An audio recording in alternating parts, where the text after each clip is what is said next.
What if you woke up and finds the one you love is already dead? But then, the next day he's alive again like nothing ever happened. What if time itself began to break, shuffling your life out of order and forcing you to relive the same week again and again, just to watch the one you love die every single time?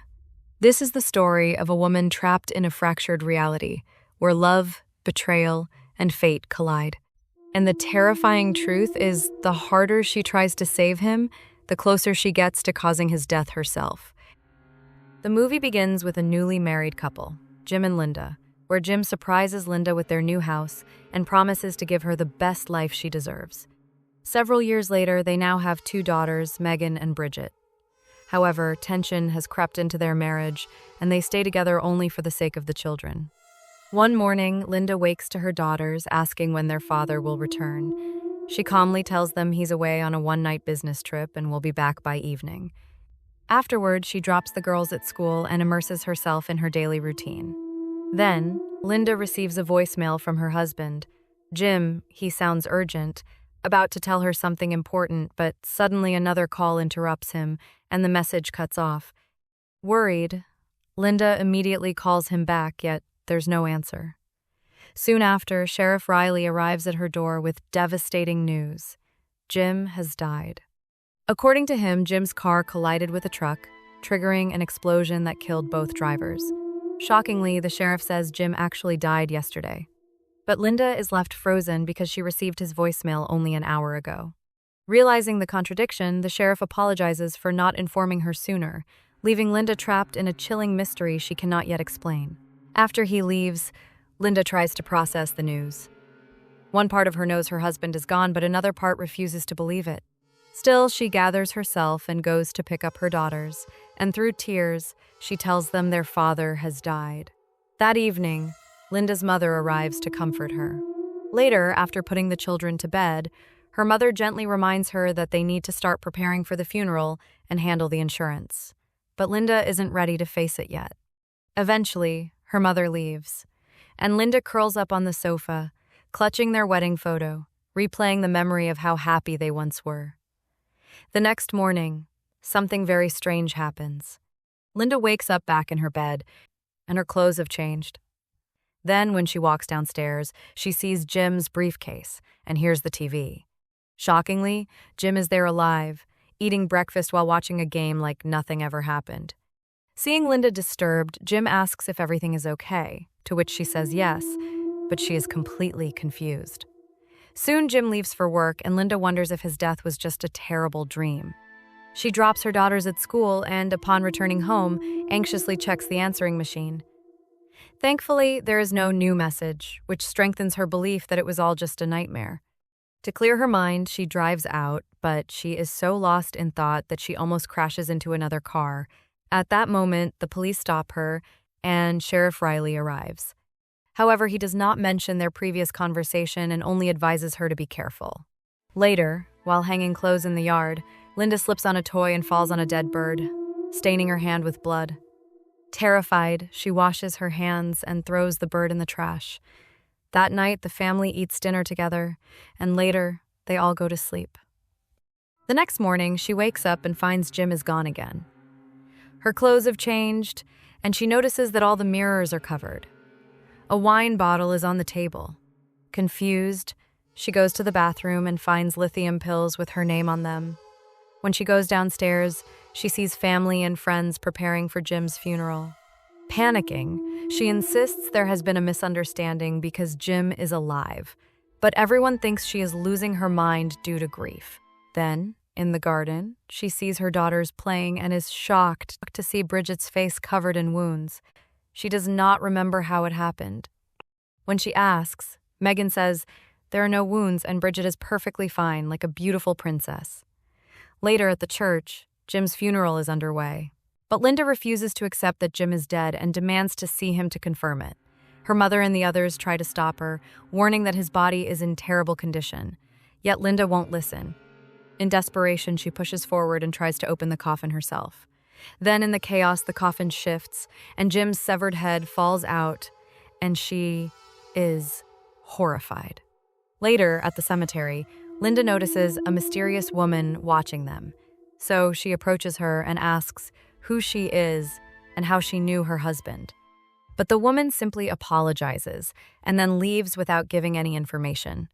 Back home, Linda checks the lithium bottle and sees it was prescribed by Dr. Roth, a name she doesn't recognize.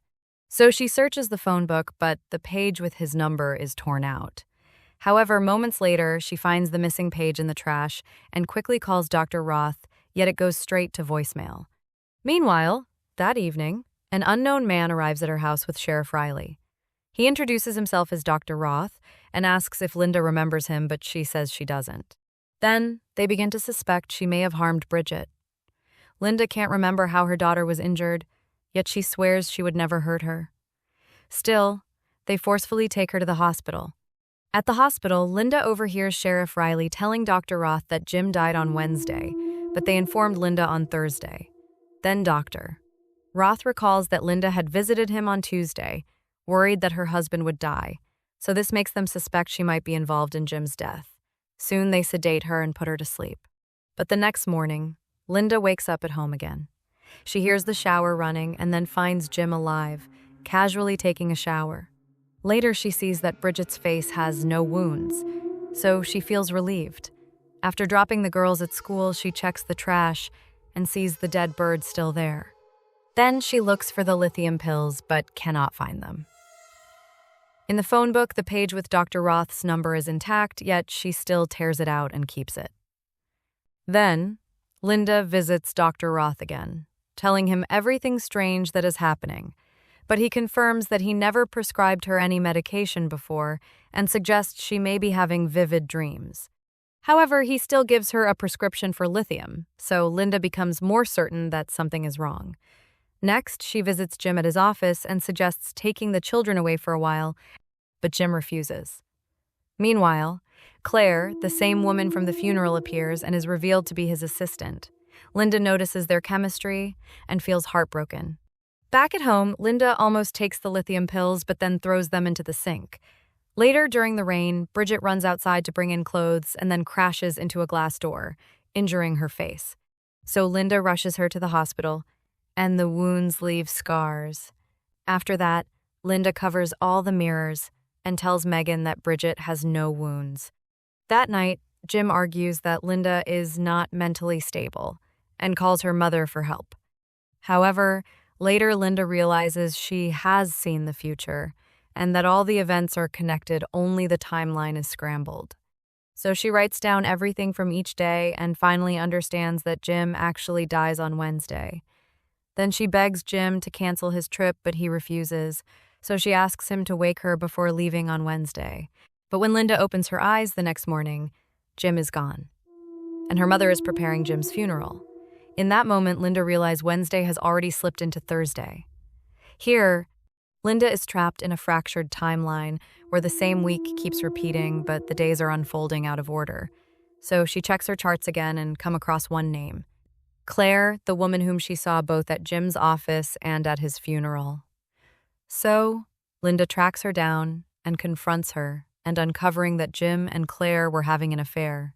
Shattered and suspicious, Linda rushes to the bank, fearing that Jim may have changed the beneficiary of his insurance policy to Claire.